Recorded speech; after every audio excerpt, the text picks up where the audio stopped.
Sen.leila de Lima. Good morning, Madam. Your Honor.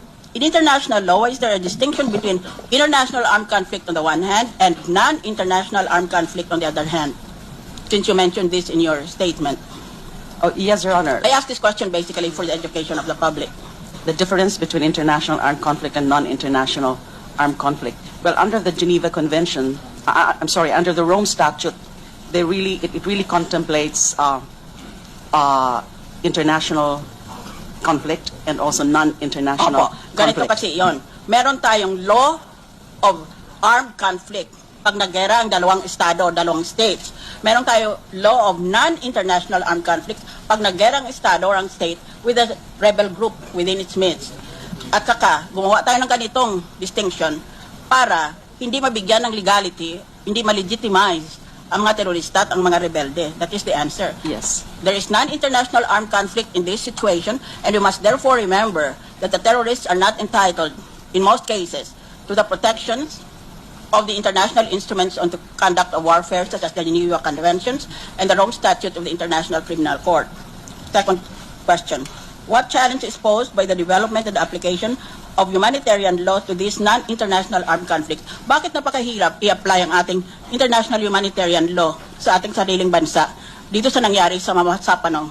Ang nakikita ko po dyan is that marami ho kasing nuances yung tungkol sa pag-apply ng international humanitarian law, because first we have to determine what exactly is the status, Your Honor, of MILF.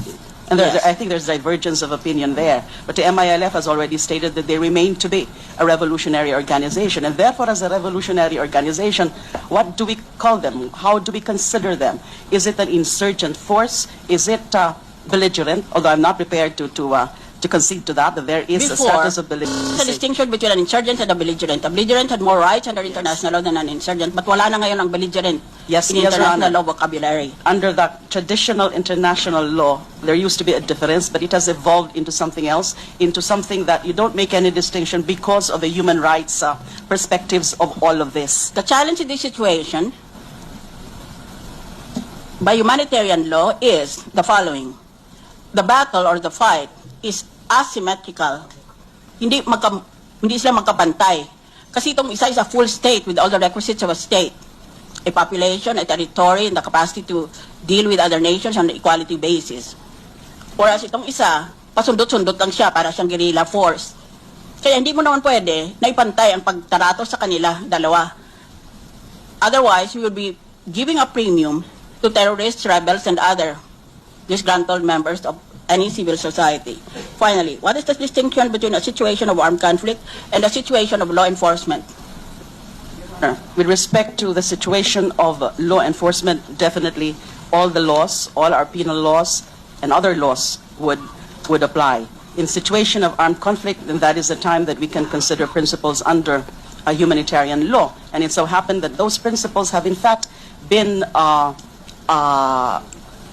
indicated in our domestic law because of our version of the IHL, and I'm referring to RA 9851. And RA 9851 definitely delves on situations of non-international armed conflict and involving certain groups. And if I may add, Your Honor, as I reviewed Republic Act 9851, it seems to apply to particular situations where there is a protracted armed struggle, armed conflict between the state authorities and particular groups. And the application, in fact, is broader in the sense that it refers to non-state actors in general. And when we define non-state actors under international law and even domestic law, this cover a wide range of groups and characters. So not just terrorist organizations, not just insurgent groups, belligerent groups, or even criminal organizations. So the applicability of the 9851 really is something that needs to be scrutinized further. Because as I said, there are nuances. We have to settle first the issue, what exactly is the status of MILF, and therefore can we apply categorically the provisions of 9851. Let us recall that the Philippine Constitution provides that international law is part of the law of the land. It is as if it were the principles of international law operate in our country. It is as if the Congress passed that principle because it becomes, in effect, similar to the standing of a law within our country.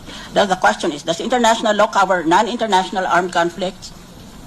The answer is self. Yes, so The it answer is. yes.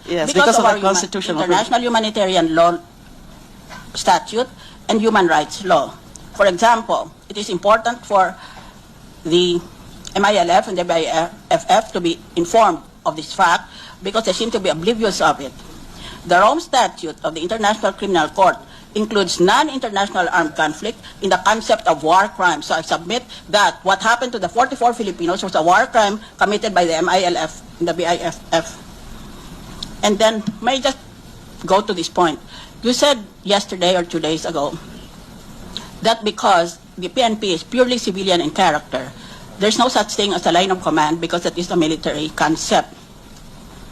Does that provision in the Constitution, and I have my Constitution here, I believe, defining the PNP as civilian in character, does that prevent the PNP from developing by analogy its own concepts like line of command? Is there a preventive effect on the language employed by the Constitution about the civilian character of the PNP? Does it prevent other terms from the military to be incorporated in the language of the PNP? There is nothing in the Constitution Nothing. or any law Thank which you. prevents that, Your Honor. Next, perhaps the last, Mrs. Chair, because I'm aware that you are about to treat me like we were in a cornfield. No, Madam, they've given you much leeway. We know that your time is also limited being here. So we gave you more than 5 minutes, actually, ma'am.